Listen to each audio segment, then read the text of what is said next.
Hello everyone, this is me Bhaiya ji and you are watching the Bhaiya ji ki class. So in this video we will discuss detail about PIT Sindri. Yes, इस video में हम लोग कुछ खास करने वाले हैं. हम लोग BIT सिंदरी के बारे में फुल डिस्कशन करने वाले हैं कि क्या चीज़ सही है और क्या चीज़ नहीं सही है और क्या इसका हॉस्टल फैसिलिटीज़ है, क्या मेस फीस है, क्या किस तरह से ब्रांच वाइज में सीट्स अवेलेबल है और बहुत सारे चीज़ें को हम लोग डिस्कस करेंगे इस वीडियो में। तो सब्र के साथ इस वीडियो पे बने रहें, हम लोग डिटेल में डिस्कशन करेंगे बिकॉज़ मैं इस कॉलेज के बारे में ज़्यादा बेहतर बता सकता हूँ क्योंकि मैं अभी इस कॉलेज में एज़ अ स्टूडेंट हूँ। तो बिना समय वेस्ट किए हम लोग क्या करते हैं, वीडियो को स्टार्ट करते हैं। तो कॉलेज तो सबसे पहले सब कोई को पता ही है कि ये बीआईटी सिंदरी हमारा कहाँ पे सिचुएटेड है, झारखंड में। झारखंड के कौन से डिस्ट्रिक्ट में? धनबाद। तो चलिए ओवरव्यू देखते हैं इस कॉलेज के बारे में कि क्या है, क्या चीज़ है। तो सबसे पहला चीज़ कि इसका एस्टेब्लिशमेंट 1949 को हुआ था, जो कि एक रियली में मैटर करता है कि इतना पुराना कॉलेज। तो इतना पुराना कॉलेज है, इसका मतलब क्या फ़ायदा है इसका? एलुमनाई नेटवर्क इसका। एलुमनाई नेटवर्क इसका बहुत ही तगड़ा है। बात करें कि कॉलेजेस में रैंक बेसिस पे, ये 4th पोज़ीशन पे आता है। कौन-कौन से कॉलेजेस में? सबसे पहले तो हमारा NIT Jamshed ISM Dhanbad, NIT Jamshedpur और ट्रिपल आई रांची वगैरह। एंड देन अगर कॉलेज गवर्नमेंट की बात करें तो टॉप 1 में आता है हमारा बीआईटी सिंदरी। खासियत इसकी बात करते हैं कि ये जेयूटी से एफिलिएटेड है और अप्रूव्ड है ये एआईसीटीई से। प्लस पॉइंट होता है ये कॉलेजेस के लिए। आगे बढ़ते हैं। इंफ्रास्ट्रक्चर की बात करें तो पिछले कुछ सालों से देखा जा रहा है कि इंफ्रास्ट्रक्चर इसका डेवलप कर रहा है। मीन्स कॉलेज गवर्नमेंट है तो गवर्नमेंट कॉलेजेस के अकॉर्डिंग जिस तरह से होना चाहिए उससे थोड़ा सा ऊपर में कॉलेजेस का ये इंफ्रास्ट्रक्चर बढ़ रहा है। मीन्स हम बोल सकते हैं कि इंफ्रास्ट्रक्चर इसका सुधर रहा है और काफ़ी हद तक सुधर चुका है और आने वाले टाइम में इस कॉलेज का जो इंफ्रास्ट्रक्चर होगा वो काफ़ी बेहतरीन होने वाला है। तो सबसे पहले देखते हैं कि लाइब्रेरी फैसिलिटीज़ है इस पे।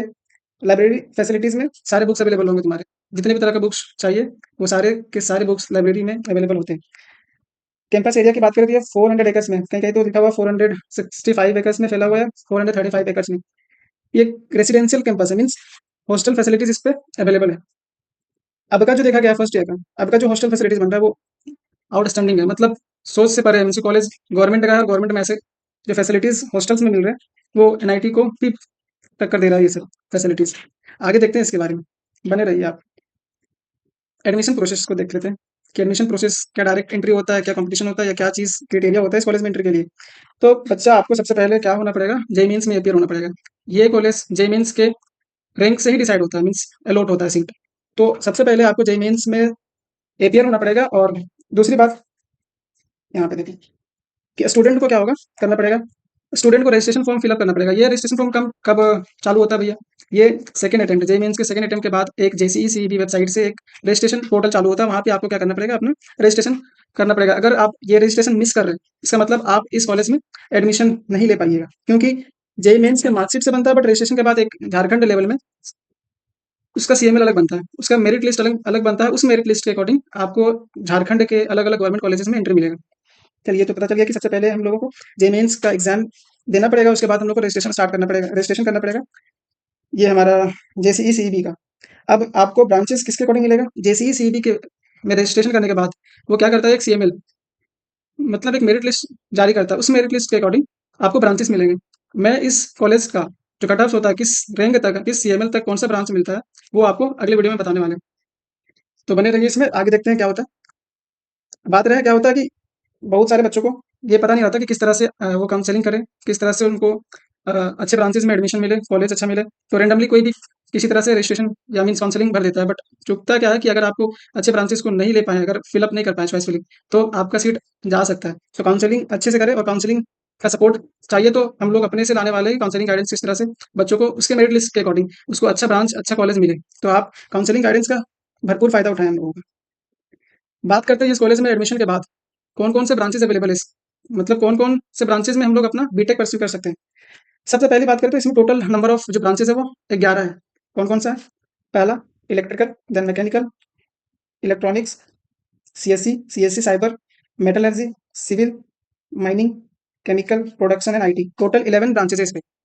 तो आपके मेरिट लिस्ट के अकॉर्डिंग अच्छा मेरिट लिस्ट बन रहा है तो आपको अच्छे ब्रांचेस में एडमिशन मिलेगा। अब इशू होता है क्या कि सब हर एक कॉलेज के लिए अलग-अलग ये रूल चलता है कि कुछ स्पेसिफिक कॉलेज में कुछ स्पेसिफिक ब्रांच उसका ज़्यादा वेटेज मीन्स ज़्यादा उसका बढ़िया रहता है। तो आप पहले देख लें, अगर कॉलेजेस में एडमिशन ले रहे हैं तो उस कॉलेज के बारे में थोड़ा इन्फॉर्मेशन देख लें कि कौन सा ब्रांच उस कॉलेज के लिए टॉप में आता है, टॉप लिस्ट में आता है। इसके बारे में भी बताएंगे कि कौन सा ब्रांच पीआईटी सिंदरी में सबसे बेस्ट है और कौन सा ब्रांच को आपको चूज करना चाहिए और चूज नहीं करना चाहिए। प्लेसमेंट वाइज देखेंगे, जब प्लेसमेंट के बारे में डिस्कशन करेंगे इस कॉलेज की, तो आप लोगों को खुद आइडिया आ जाएगा कि किस ब्रांचेस में प्लेसमेंट सबसे ज़्यादा हो रहा है। मीन्स जिसमें ज़्यादा हो रहा है उसका तो ज़्यादा ही वेटेज होगा ना, मीन्स वो ब्रांच उस कॉलेज के लिए टॉप में आएगा, टॉप लिस्ट में आएगा। सबसे पहले देखते हैं इसमें कि सीट अवेलेबल कितना है पर ब्रांचेस। अभी देख लें कि 11 ब्रांचेस अवेलेबल है इसमें, तो हर एक ब्रांच में कितना सीट्स वैकेंट होता है, मीन्स कितना सीट्स अवेलेबल है। तो केमिकल इंजीनियरिंग की बात करें तो 120 होता है, देखो ऑलमोस्ट में। सिविल में भी 120 है, सीएससी में भी 120 है। CSC cyber, computer science cyber वाला में 60 सीट्स है, इलेक्ट्रिकल में 120 है, इलेक्ट्रॉनिक्स में 60, आईटी में 120 और मैकेनिकल में 120, मेटल में 60 है, माइनिंग में भी 60 और प्रोडक्शन में 60। तो कुल मिलाकर के इतने सीट्स अवेलेबल है इस कॉलेज के लिए, अलग अलग ब्रांचेस। चलिए, ये तो डिस्कशन हो चुका है। आगे देखते हैं फीस स्ट्रक्चर्स क्या होता है भैया। जो लोग का फाइनेंशियल कंडीशंस होता है वीक होता है, जो लोग अफोर्ड नहीं कर पाते, मीन्स लोन वगैरह से बचना चाहते हैं, तो ये कॉलेज आपके लिए बेस्ट है, क्योंकि मिनिमम कॉस्ट में आपका कोर्स कंप्लीट होने वाला है यहाँ पे, और वो भी कॉस्ट एक कल्याण के थ्रू आ जाता है। तो फीस स्ट्रक्चर की बात करें तो अलग अलग देखा जाता है कि ट्यूशन फी की बात करें तो ट्यूशन फी में देखते हैं कैटेगरी वाइज कितना लगेगा। जनरल और ओबीसी ईडब्ल्यूएस का ट्यूशन फी कितना लगता है बच्चा, 7,732, और एक स्टूडेंट फंड फी करके आता है। स्टूडेंट फंड भी हर एक कैटेगरी वाले बच्चों को देना पड़ता है। ट्यूशन फी में कम ज़्यादा होता है, बट स्टूडेंट फंड भी सबका सेम आता है। देख लेते हैं SC ST के लिए क्या है फीस स्ट्रक्चर, कितना 1957 ये फीस स्ट्रक्चर है, बट स्टूडेंट फंड फी हमारा 7,600 सबका लगेगा। गर्ल्स के लिए तो भाई ये फ्री में कोर्सेस अवील कर रही है, 32 रुपया में। आजकल कुछ नहीं होता, बट यहाँ पे बीटेक होता है। 32 रुपया में बीटेक कोर्स का ट्यूशन फी है, और 7,600 तो ये हमारा स्टूडेंट फंड फी लगता ही है। और अदर चार्जेस की बात करते हैं हम लोग। अदर चार्जेस में जैसे एडमिशन फी, रजिस्ट्रेशन फी, तो फर्स्ट में जब आप रजिस्ट्रेशन फॉर्म भरोगे JUT का, उस समय आपको 500 रुपीज़ लगेगा रजिस्ट्रेशन के लिए, और पर सेमेस्टर आपको क्या करना पड़ेगा, एग्जामिनेशन फी 2000 लगने वाला है। एग्जामिनेशन फी 2000 लगने वाला है। चलिए भैया, ये तो समझ आ गया। आगे बढ़ते हैं हम लोग, मेस फैसिलिटीज़ की देख लेते हैं भैया। पैसा तो लगता है, बट पैसा का वसूली आप कर लेंगे इस कॉलेज में, क्यों? क्योंकि खाना बहुत ही बढ़िया होने वाला है। मेरे अकॉर्डिंग, हम जितना एक्सपीरियंस किए हैं ये 2 साल में, उसके अकॉर्डिंग बता रहे हैं कि खाने में कोई कंप्रोमाइज़ नहीं किया जाता है। ये रियल फोटोज़ है हमारे मेस के, लंच ब्रेकफास्ट डिनर वगैरह। पर मंथ आपको जो मेस फी लगने वाला है बच्चा, वो 4200। इसमें 3 चीज़ इंक्लूड रहेगा, आपका ब्रेकफास्ट, लंच और डिनर। ब्रेकफास्ट, लंच और डिनर। चलिए, मेस फी जो लगने वाला है, कितना लगने वाला है, 4200। ये हर एक ब्रांचेस में, हर एक हॉस्टल्स में, हर एक ईयर में इतना ही लगता है बच्चा। अब देखते हैं प्लेसमेंट रिकॉर्ड। कॉलेज को डिसाइड कैसे जज करोगे कॉलेज पे, कौन सा ब्रांच लेना है, कौन सा नहीं लेना है, कौन सा छोड़ना है, कौन से कंपनी किस ब्रांच को ज़्यादा ले जा रहा है, तो ये ज़्यादा इंपॉर्टेंट पॉइंट होने वाला है। तो प्लेसमेंट वाले पार्ट को ना छोड़ें। देखो, बेस्ट ब्रांचेस जो बात करेंगे अगर हम लोग, तो इस कॉलेज में कोर ब्रांचेस ज़्यादा बेटर बेटर माना जा रहा है। क्यों माना जा रहा है? क्योंकि इसका प्लेसमेंट बहुत ही तगड़ा है, मीन्स अदर कॉलेजेस से तो बहुत ही अच्छा है। केमिकल ब्रांच वाइज भी देख लेते हैं। केमिकल में अभी टोटल कितना सीट्स देखे थे, 120 आउट ऑफ 120 कितना हो रहा है यहाँ पे, 74। ये 2023-24 का है, 2023-24। आगे देखें, CSE का 55, PCE का 48 बच्चा का प्लेसमेंट हुआ था उस टाइम पे। इलेक्ट्रिकल इंजीनियरिंग का बच्चा देखो 76। इसीलिए बोला जाता है कि कोर ब्रांचेस में मैकेनिकल, इलेक्ट्रिकल को मिस ना करें। अगर आपको कोर ब्रांचेस में जाना और BIT ही चूज करना है, तो ये सब कॉलेज के बारे में एक बार आप सोचें, मीन्स ये सब ब्रांचेस के बारे में सोचें अगर आपको कोर ब्रांच चाहिए। क्योंकि मैं भी अपना ये बीटेक इलेक्ट्रिकल ब्रांच से ही परस्यू कर रहा हूँ, तो मुझे ये ज़्यादा एक्सपीरियंस है कि कैसा कोर ब्रांचेस का प्लेसमेंट सीन है यहाँ पे। तो अगर आपको कोर ब्रांचेस चाहिए तो इलेक्ट्रिकल, मैकेनिकल, और एक ये कोर ब्रांचेस में सारा का सारा इसका मतलब 100 से भी ऊपर इतना बच्चे का प्लेसमेंट लग रहा है। मेटलर्जी का तो बच्चे का प्लेसमेंट हो रहा है। अभी तो ये 2023-24 का है।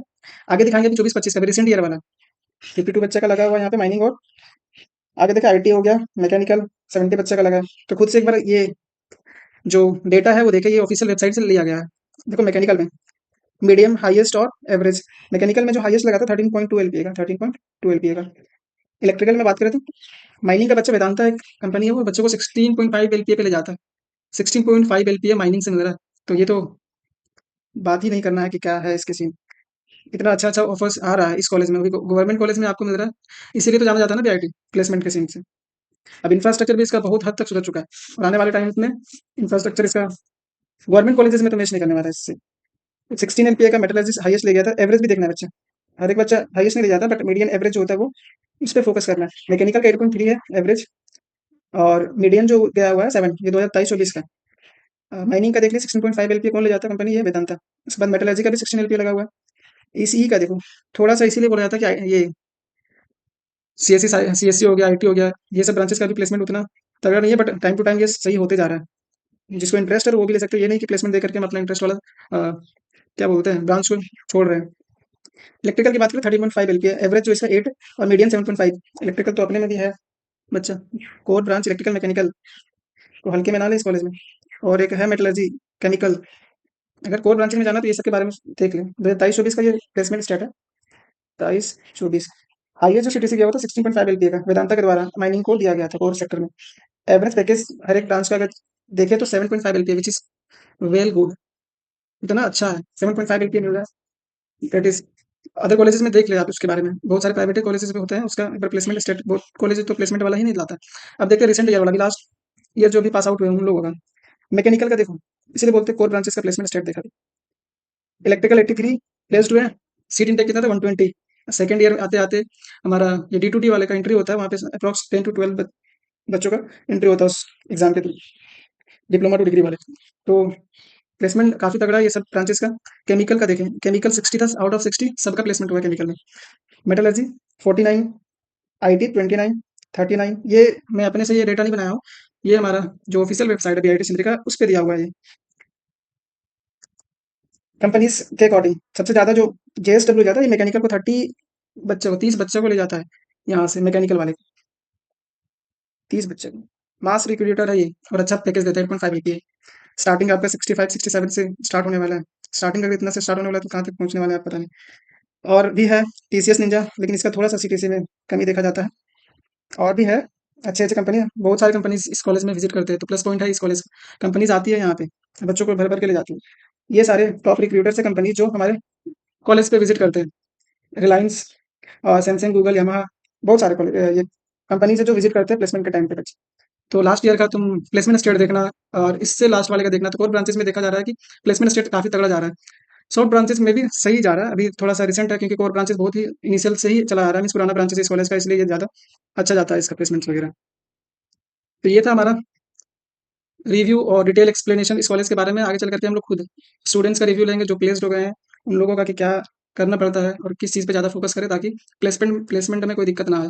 तो इस चैनल पे बने रहें, आपको ढेर सारा इन्फॉर्मेशन पहुंचाया जाएगा। और अगर आप एंट्री लेंगे इस कॉलेज में तो आप काउंसलिंग गाइडेंस का सपोर्ट जरूर लें। मिनिमम कॉस्ट में आपको आपके अच्छे कॉलेज और अच्छे ब्रांच तक पहुंचाया जाएगा। अगर आपको सही में काउंसलिंग गाइडेंस चाहिए तो ये नंबर पर व्हाट्सएप मैसेज करें, 7654583111। स्टार्ट से कॉल सपोर्ट, मैसेज सपोर्ट, सारा सपोर्ट्स दिया जाएगा। प्राइसेस वगैरह का वो अवेल कर दिया जाएगा, मतलब बता दिया जाएगा। बट अगर सही में आप कॉलेजेस में जाना चाहते हो अच्छे से, मतलब आपका ईयर खराब ना हो। बहुत सारे लोगों को देखा जाता है कि गलत काउंसलिंग करने से, मीन्स गलत चॉइस फिलिंग करने से गलत कॉलेज मिलता है और उसको लास्ट जो ऑप्शन होता है वो पछताना होता है, क्योंकि एक बार अगर गलत ऑप्शन गलत सीक्वेंस में आप चॉइस फिलिंग की और कॉलेज मिल गया, उसके बाद आपका कुछ नहीं होने वाला है। तो ये था हमारा इन्फॉर्मेशन BIT सिंदरी का। अगर आपको इस वीडियो से थोड़ा सा भी इन्फॉर्मेशन मिला है तो आप इस चैनल को सब्सक्राइब करें, अपने दोस्तों तक शेयर करें और वीडियो को लाइक करें। मिलते हैं नेक्स्ट वीडियो में, तब तक के लिए ऑल द वेरी बेस्ट।